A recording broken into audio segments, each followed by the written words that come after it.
Hello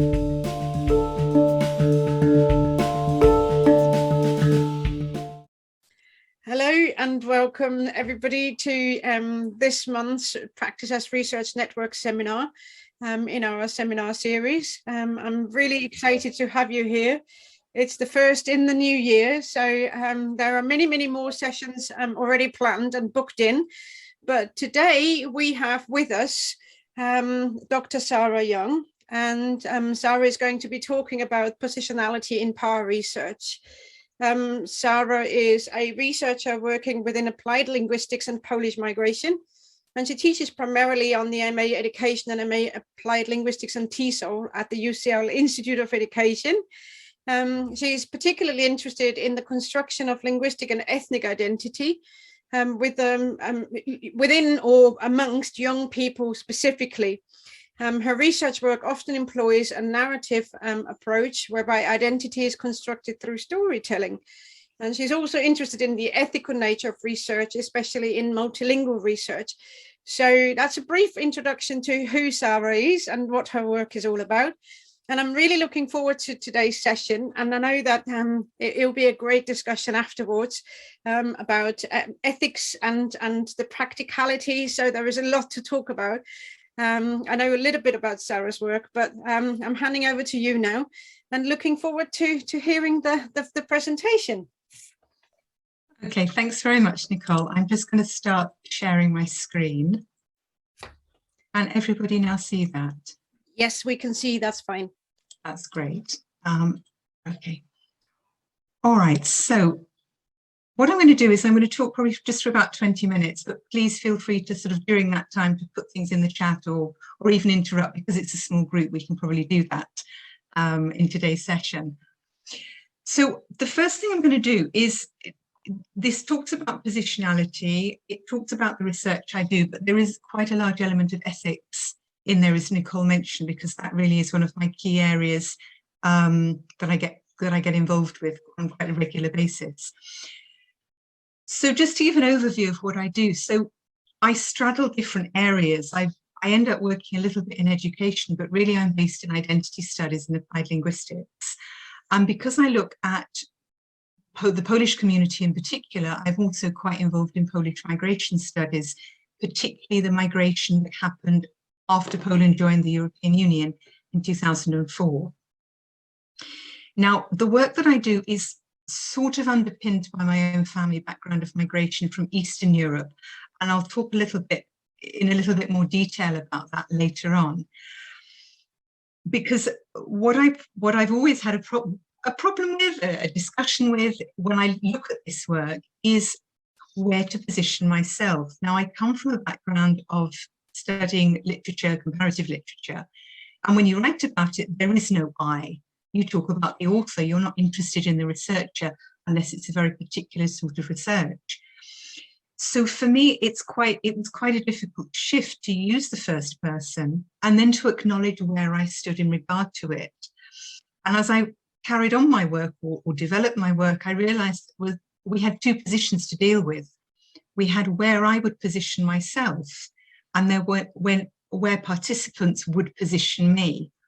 And perhaps there was a conflict, or at least some sort of contradictory positioning going on. Now, that said, however much I find positionality a little bit difficult, I do feel that there's very much an ethical responsibility to acknowledge your own positionality. Otherwise, you're disguising yourself and perhaps the true nature of your research from your participants. And so when you do involve participants, how much do you describe to them? How much do you talk about yourself? The research is not about you, it's about them. But if you're expecting them to share things with you, where do you stand? Now, I'm not saying I'm going to come up with answers. I'm really throwing questions out there when I'm talking about this. So the project I'm going to talk about is one I conducted a few years ago, looking at identity construction amongst bilingual Polish-born teenagers in the UK. And I was very careful there to say Polish-born. I didn't want to assume that they took on a Polish identity. So they were born in Poland, they came to the UK, and then we talked about the languages that they used and where they felt themselves to be positioned whether it was English or British or Polish. There were some very interesting discussions there. It was set in a small community that had come over after 2004 in southeast England, but it's just before the referendum. And interestingly enough, that the Brexit referendum actually happened exactly a month after I finished fieldwork. So it was there lurking in the background, but it hadn't taken over our lives in the way it has done since. So I had two things I was looking at. One was generally how the teenagers constructed their identities. This was ethnic and linguistic.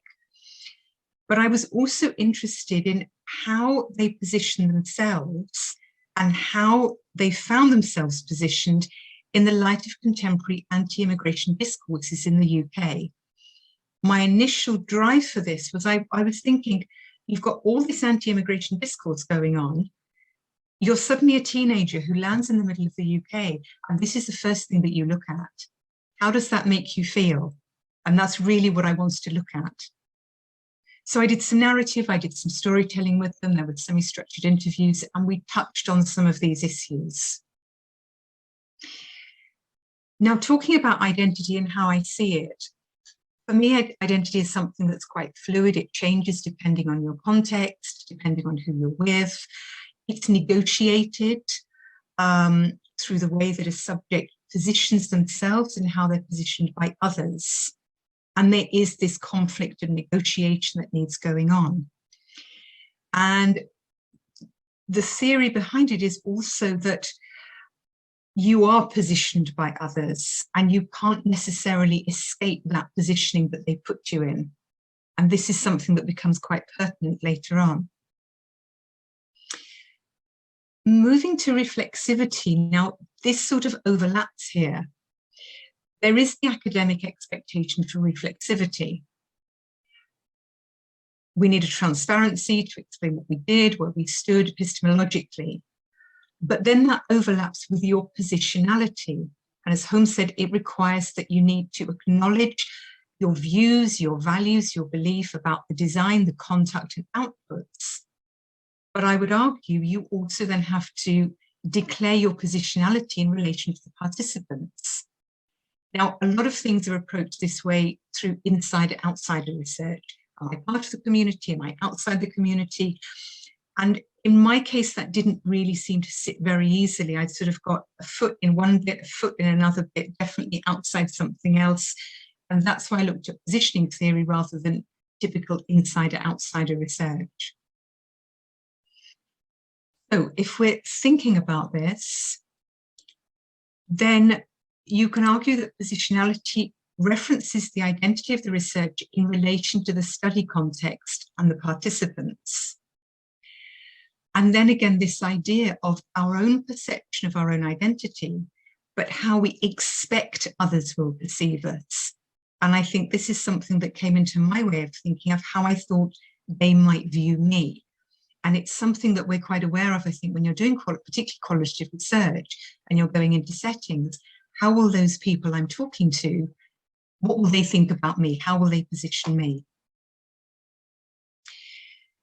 So how transparent do you need to be? Is the researcher ethically obligated to declare their positionality?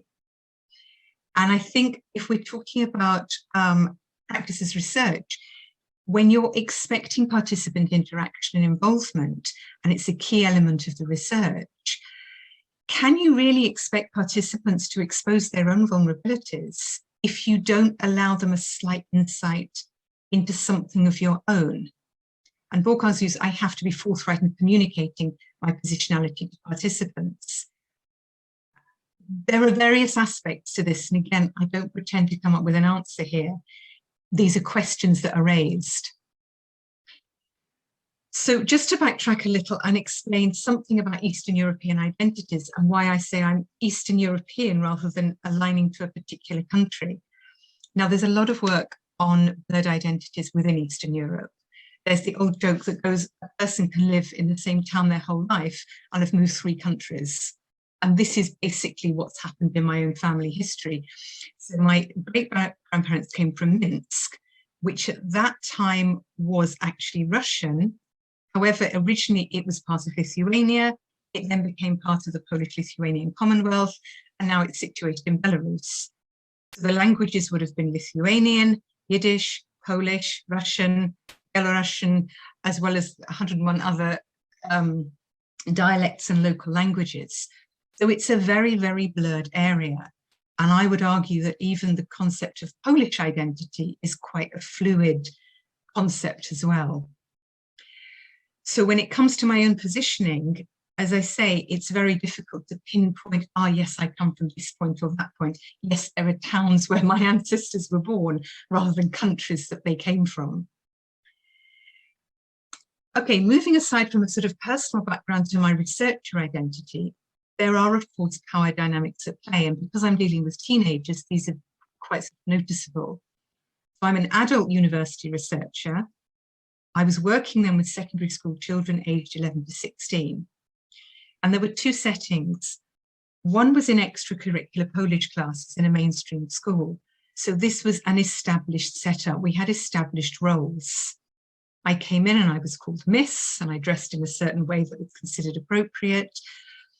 On the other hand, it was an out-of-school Polish-only class, so it's a slightly more relaxed atmosphere with the teacher.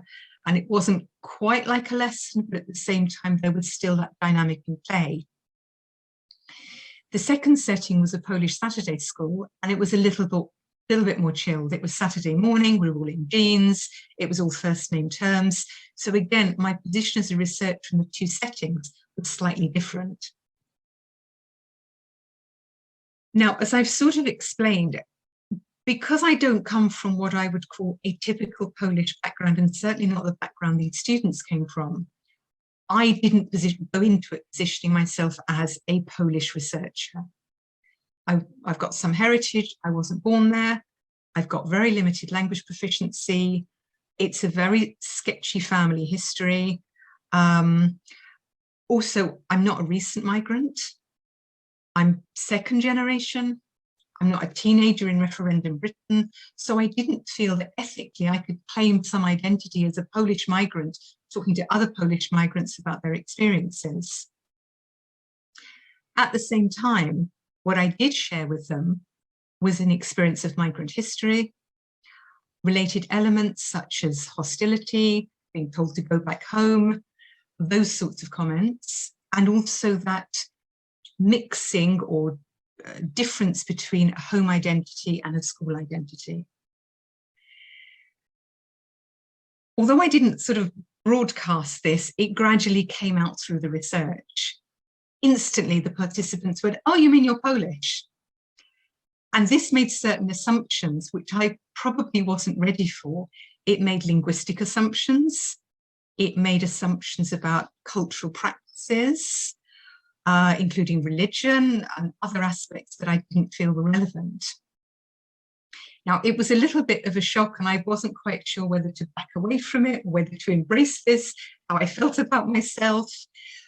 But because I do identity research, it became very interesting. Firstly, how was I constructing Polish identity? And how did that differ from how my participants were using it? And my own positionality, how Polish did I feel, if you like?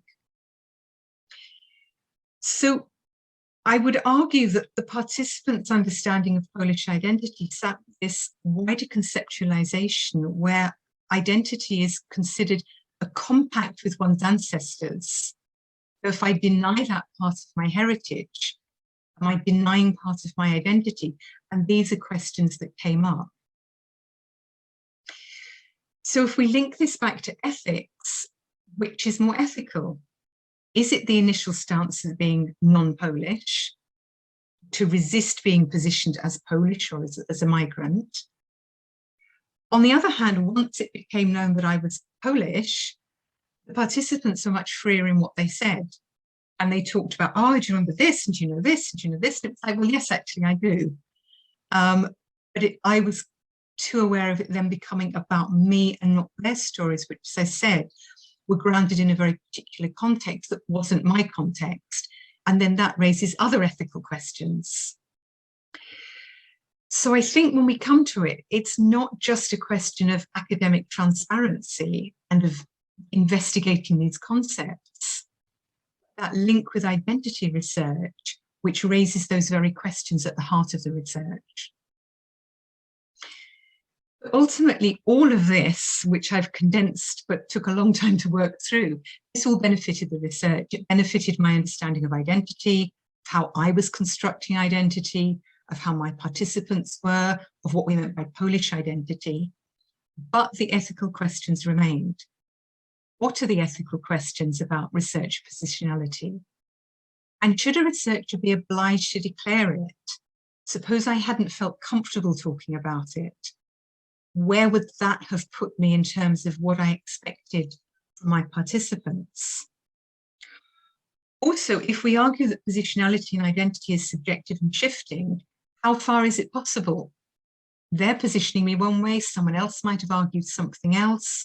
I mix with other Polish people and they don't see me as Polish because I have no very limited language skills. So there's a lot going on there. So does it remain an ethical obligation to acknowledge the positionality? Is the researcher obliged to reveal it? And why should they? And that's really just a question I'm going to end with. And I'd welcome comments and questions leading on from this. And just for anyone who's interested, there's a list of references I've drawn on in working some of this through. Okay, I'm going to stop sharing now. Thank you very much, Sarah. This has been really, really interesting. And obviously the first question that I'm going to ask before anyone else can jump in is what is your ultimate answer to that final question for yourself? What's the kind of conclusion that you have come to after having kind of gone through and worked through the process and also having been able to reflect on it? How do you feel now? Do you feel that there is an obligation or is there not? I think there is some. I think if you don't declare it at all, then there is an element of deception involved. And that was something that I felt going into it. It was, if I don't talk about anything to do with me, is there that underlying deception there? So I think you don't necessarily go in all guns blazing going, hey, this is me, now talk to me. But I think as you develop that relationship with the participants, then perhaps it's something that starts to emerge. So I think yes, there is. I'm going to put my foot down on this one and say there is an ethical obligation to reveal some of it, but again, it's going to be very personal. It depends exactly what's being revealed. I think that's the question. Thank you very much. I mean, one of the things that I always say about sharing is there is sharing and sharing. I mean, if you disclose it to the participants directly, it's different from writing it up in an academic paper and sharing it at a conference or in a talk like this. That's kind of, you know, a different kind of sharing, because this public sharing is the kind of sharing that stays with you in a way. And actually, Sarah de Lamont, who is an anthropologist and ethnographer, has written and talked about not to overshare, to kind of make sure that, you know, it's almost like teaching a teenager to use social media, where, you know, it could come back to bite you. So this, you know, the sharing part in a conference or in a paper should not be an oversharing. It should be within the confines of where you feel comfortable. But obviously you can go out of that boundary a little bit when it's in that one-to-one situation with your participants. I totally agree with you, but it's quite a difficult sort of area to navigate, isn't it? Because there aren't really any rules or guidelines around that. There aren't at all. So I'm just looking in the chat. Will you be able to read the paper afterwards? There's actually a paper I'm writing that's based on this presentation. So once that comes, hopefully once that comes out, then I can probably release it through Nicole or something like that. That would be great. Yes, absolutely. And also everybody who's joined on this call now, I should add that Sarah actually has had a conversation with me, which we recorded before the Christmas break, and that's going to come out next week as well, where she talks a little bit in conversation with me about her conceptualization of practice as research, which she didn't go into today. But if you have any questions around that, do ask her as well. But there will be the video coming out on that next week as well. Are there any other questions from other people at this stage? I have got two hands up, one virtual and one real, and one question in the chat box. So let's start with the virtual hand. Yes. Hi, Sarah. Thank you so much for your presentation. I'm just would like to know a little bit more about positioning theory. As I've begun my own research, I've spent some time reading about positionality and a lot of the insider outsider, that dualistic idea. And I've always struggled with that because in my own research, it doesn't fit me. So if you could just give a little bit about explaining a little bit more about the difference between the two ideas, and then just point me in the direction of a good academic or to look up or to read that would help me in understanding positioning theory. Okay, thanks for that. There are overlaps. I mean, I do find myself falling occasionally into insider, outsider, and then moving back into positioning. So I think that's the first thing to clarify. I think it does work better though, because the insider, outsider, as I say, does seem a little bit, you've got to stand here or stand there. What positioning theory does for me is it helps understand how positionality depends on your context and on how other people are seeing you, and how that can change over time. As I say, when I went into the research, they probably just looked at me, looked at my name, heard the way I speak and positioned me one way. Once I started talking about experiences, suddenly that positionality starts shifting. So I think I like the fluidity of it, and the way that you negotiate that. And by opening up that little bit more, again, I'm negotiating that identity or my position with them and saying, actually, I'm similar. I'm not saying I am you, but there is a greater similarity than perhaps we didn't initially discussed.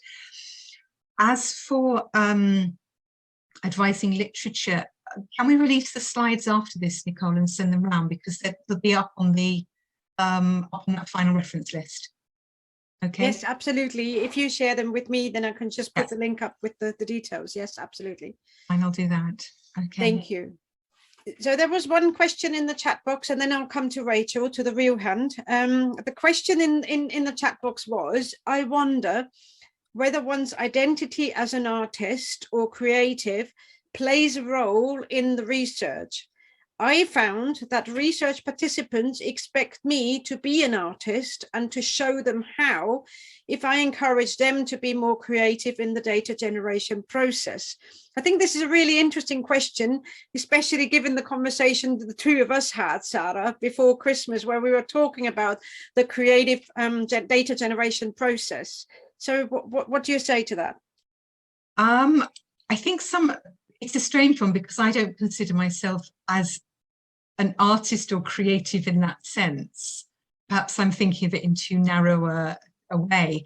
I think the best way I can relate it to the research I do is perhaps storytelling. And so if I wanted them to tell me a story or talk about their experiences, then by me doing that a little bit, or prompting them through the way I was asking things, then I think that's really what opened up the conversation. So, and I suppose you could argue I was sort of showing them how, by relating a little bit of what happened to me or my family, and then they could, this is the fear though, that they'll then echo it and tell me what I want to hear rather than how they experienced it. So I think it's quite a fine line between encouraging that and taking on that role of that positionality, and then being concerned that participants, particularly if you're dealing with teenagers, particularly in a school setting where they might want to get it right, it's a fine line to tread. But I think it's an interesting thing to consider, and again, something perhaps something to be transparent about and say, this is the process I followed, and this is what came out of it. And perhaps also in certain contexts to own up to that difficult or the challenges in positioning yourself and how far you feel you influenced what was sort of fed back to you. Thank you very much. I'm handing over to Rachel now. Hi there, Sarah. Thank you ever so much. It's really interesting actually to listen to your talk, because I think we are of a very similar mindset. Although I work with low attainment students in mathematics, I'm also quite concerned with positionality and identity work as being quite fluid. I'm not sure if this is a question or a comment, actually, but I was thinking about your two questions about acknowledging positionality and being obliged to declare your positionality. Now, when I did my work, I was very focused on acknowledging for myself, declaring to myself my positionality. I hadn't even thought about my participants, so that I found quite interesting. But yes, I just wondered about what you thought about this idea of actually declaring it to yourself and being genuine and understanding yourself before you go or during the research even. Thanks. I think that's really interesting. And I think, and partly that's really the experience that I had through it, because I was so firmly, well, no, I'm not. Okay, I have a great grandmother who we used to describe as proper Polish because she spoke the language and she came from there. And everybody else just came round from the area. So as far as I was concerned, I'm probably more Russian in a very general sense than I am anything else. So I didn't want to declare myself, as I say, as Polish. It was only when my participants jumped on it, when, well, according to us, because, you know, Minsk used to be part of Lithuania, Lithuanian-Polish Commonwealth, therefore you are Polish because you come from there. So that was quite an interesting discussion to have with myself rather than perhaps with the participants. So I think you can go in with one positionality, but then come out and have to reconsider it perhaps. I'm not sure I feel any more Polish coming out of the research than I did going into it, but it made me think about, what am I predicating it on? Is it just language? Because they were quite happy, but it doesn't matter if you don't speak the language. We don't really either, so we're all learning it. Therefore, that wasn't an element. There are other elements that perhaps come into it. So I think, again, going back to what I was saying about positionality, the joy of the theory is it allows for those changes and those negotiations as you work through a project. Yeah, absolutely. It's interesting. I feel like I've come out more different than I expected. I expected to be the same person coming out, and I'm definitely not. And I found that really interesting. Thank you. Thank you, Sarah. Thank you. Thank you. So, Marjorie, before I jump in, I'm handing over to Marjorie again. Yes, sorry, thank you. I'll ask another question. So in this whole idea of them acknowledging you as Polish or saying that you're Polish, so my question is, how do you know how they position you? And the idea, well, you said Polish, but what does that mean? So like my context is South Asia, and I'm working among people who I have known for some time. And so this whole concept of how they view me, when you say position, I'm thinking, well, what is in their head as they're interacting with me? And so sometimes these labels, it's like, well, what does that mean? I mean, how do you investigate that, or how important is it to investigate that and explore that, you know, in the context of the research? So because they said you were Polish, it was like, well, what did that mean? Did you understand what in their head that meant to them? You know, you mentioned language and different things. So anyway, I'm just curious about that. Okay, to answer it very bluntly to start with, they basically said it. They just went, "Oh, you're Polish." I mean, literally just out with it. Once I said, once where you know my family came from, that was it. So they were, I mean, you could argue that they were basing it on that idea of your ancestry, meaning, well, that's what you are. The other thing to point out is that, and she gave me permission to say this, one of my participants has the same first name as me. And we both bonded over the fact that no one ever pronounced, or people very rarely pronounce it properly. And so she was like, right, okay, that's it. Not we are the same, but we have this commonality. So I think knowing where it is difficult to know, and I wouldn't like to presume how my participants positioned me, although you could argue that when I went into it, my presumption was, oh, well, they wouldn't see me as Polish. I didn't want to even consider that. The fact that they jumped in on it immediately really caught me by surprise. I wasn't expecting that. But as I say, they were very open about it. They were very upfront about it. What they base it on, again, is sort of part of the research. What do we base national identity or ethnic identity or linguistic identity on? And that's something that I grapple with on a daily basis, because it's really the foundation of my research. And there are certain markers, you could argue, but they are more or less relevant for individual people and in different contexts. So I think that's just an ongoing process of negotiation. So just in a situation where it wouldn't be as obvious or as clean. See, the concept of, you know, identity as Polish or like I'm an American, so people, you know, that's in a sense that's a very distinct, you know, in a label. But how do you draw out some of the more nuanced ideas that are not so clear-cut as an ethnic identity? It's a difficult one to do because, as I say, there are certain, I suppose there are the obvious markers. Then there are those little things. There are those elements such as home practices, such as cultural practices, also as how you're regarded by other people. Now, if you take that example of hostility, I was born in the country, my parents were born in the country. Why should I be being told to go home? How are those people positioning me? So there are those sorts of elements that perhaps don't get discussed as to how other people are positioning you, then makes you reconsider your own identity position. And I think that's something else that adds to that sort of multiple creation of identity. But I don't think there's necessarily one thing or another, which is partly what the research showed in the way that the teenagers were negotiating it. Thank you very much.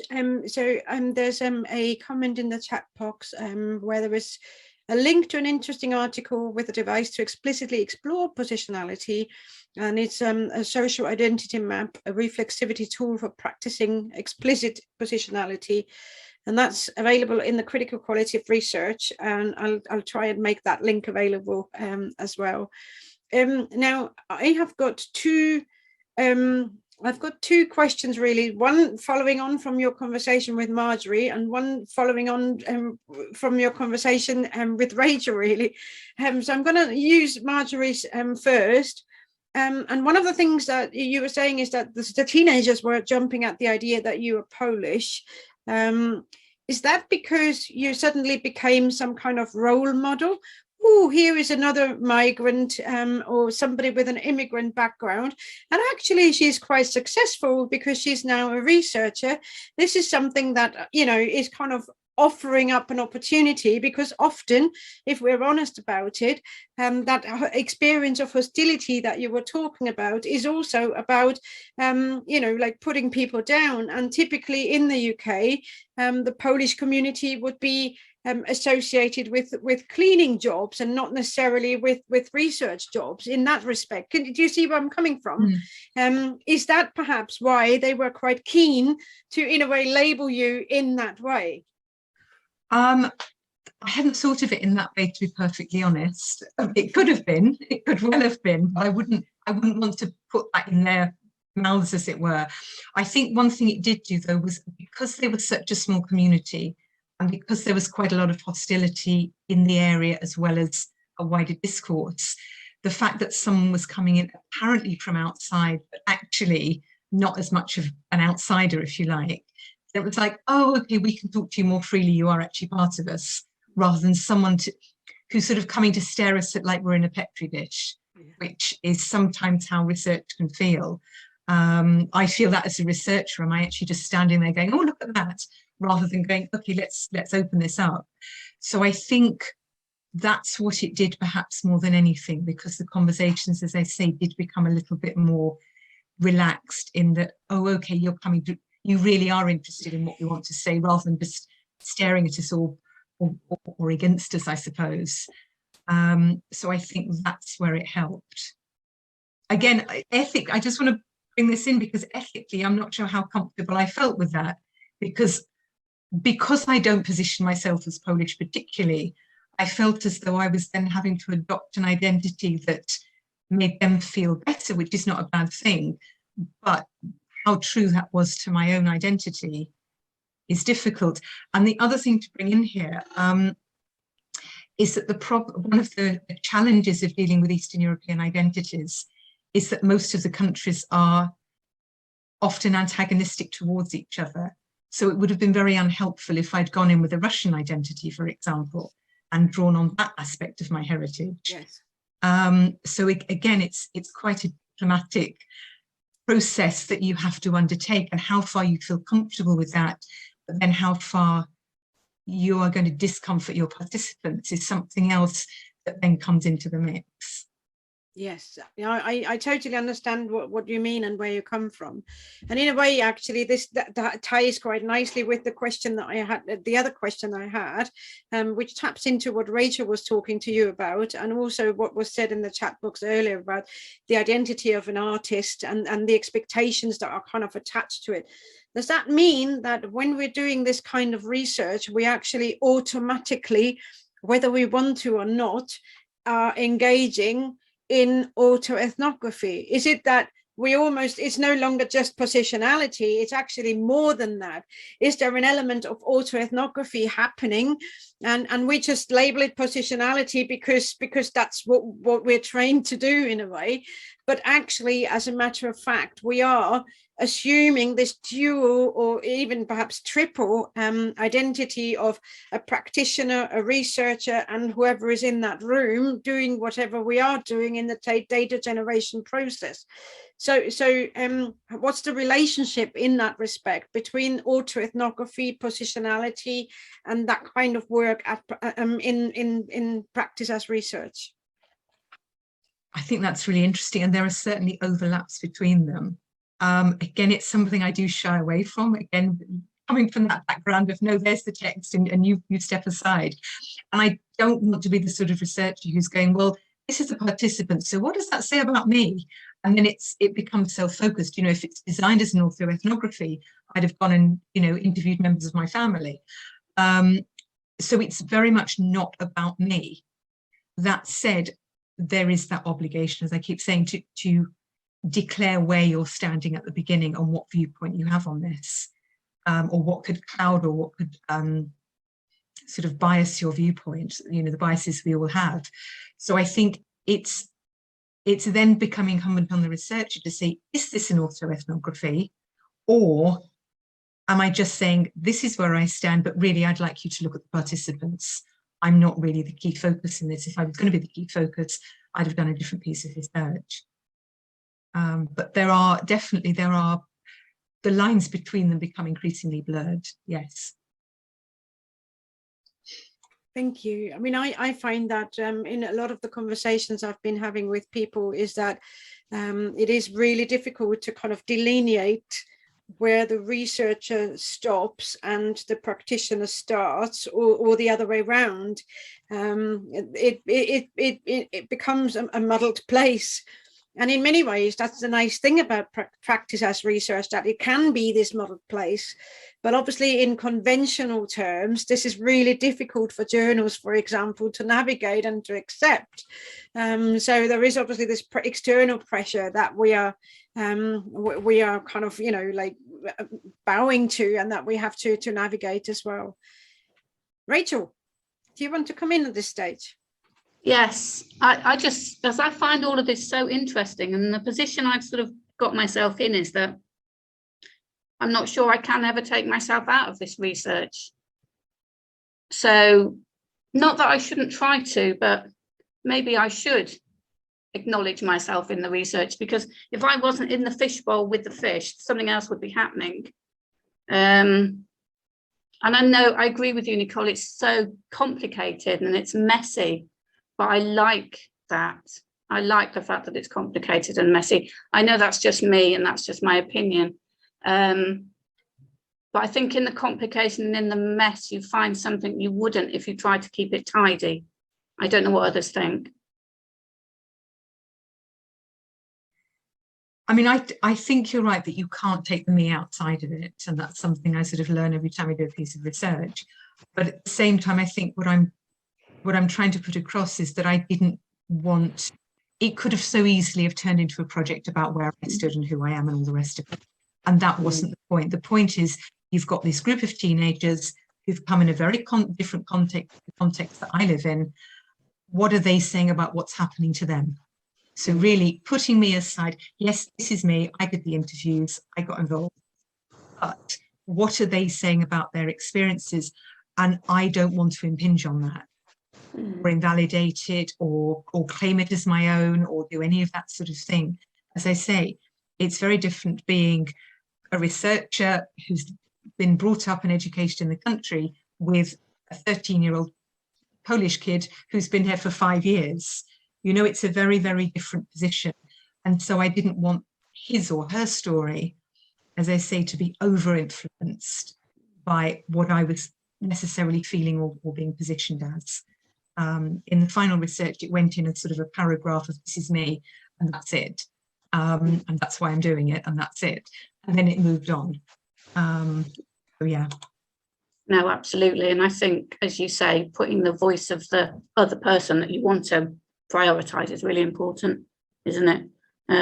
It's like this fine balance. There is this little bit of you that you know is there, but you want, like you say, the whole picture to be about the other person. No, lovely. Thank you. Thank you very much. I'll hand back to Marjorie.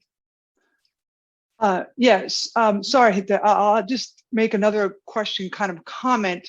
So how, in doing research, especially where you're trying to get your participants to open up a little bit, tell some stories with maybe some details that they wouldn't just tell a stranger, how they position you affects what they say. My understanding is I really have to have a really good grasp on how they view me, because like Nicole, like Rachel said, it's like if I wasn't there and they were talking to somebody else, would they be telling a different story or different details in the story or whatever? So for me, this idea of doing, not so much that my research is about myself, autoethnography, but I have to have, that has to be an aspect of my research because of the nature of the research. Does that make sense?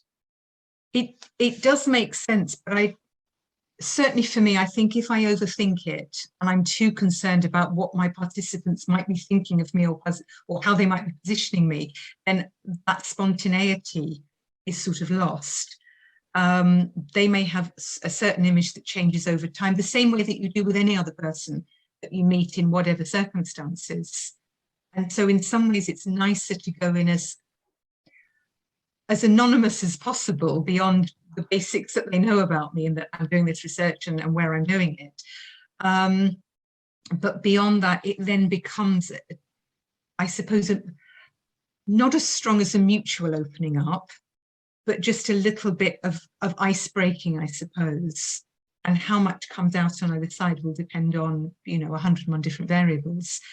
But I don't like to go in there thinking, they will see me in this way and they should see me in this way, because you can't really control how other people see. To a large extent, you can't control how they see you.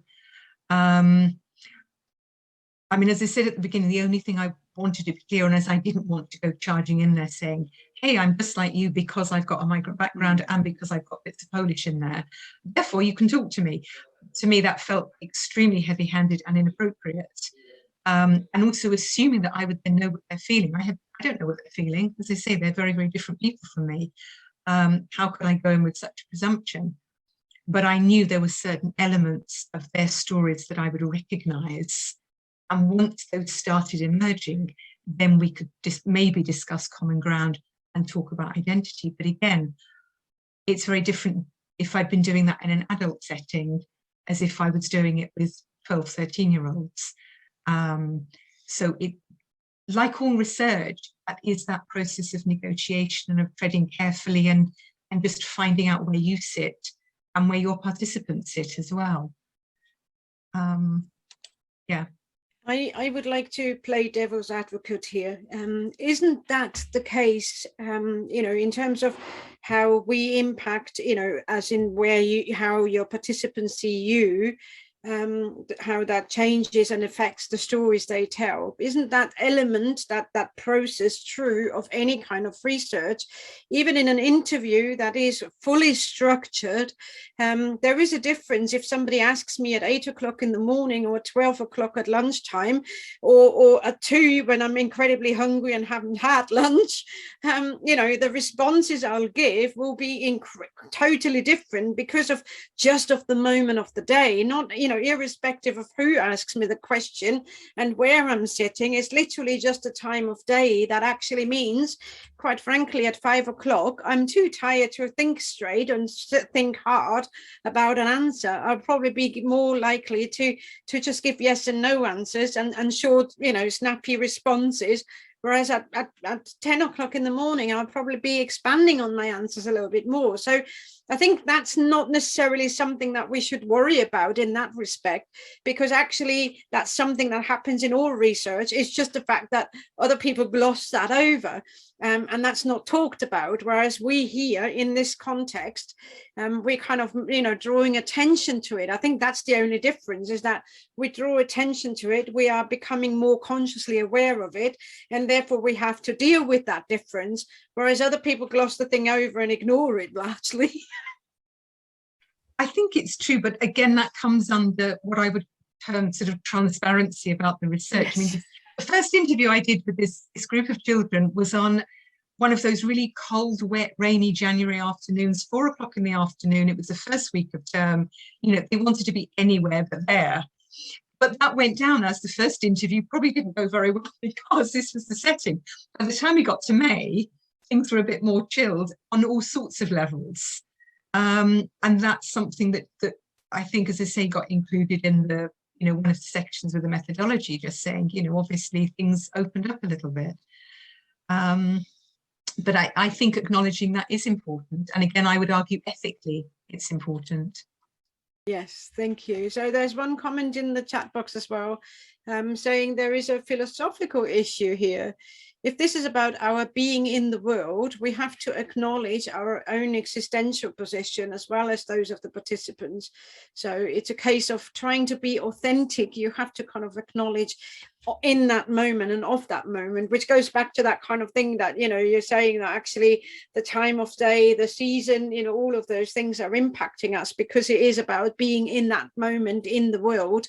So it's actually philosophical as much as it is ethical and positionality related. Right, I think I don't think there are any more questions. If there are, I apologize. I may have overlooked somebody, but I don't think there are. So I'd like to say, first of all, thank you very, very much, Sara, for your presentation. It was great to have you here.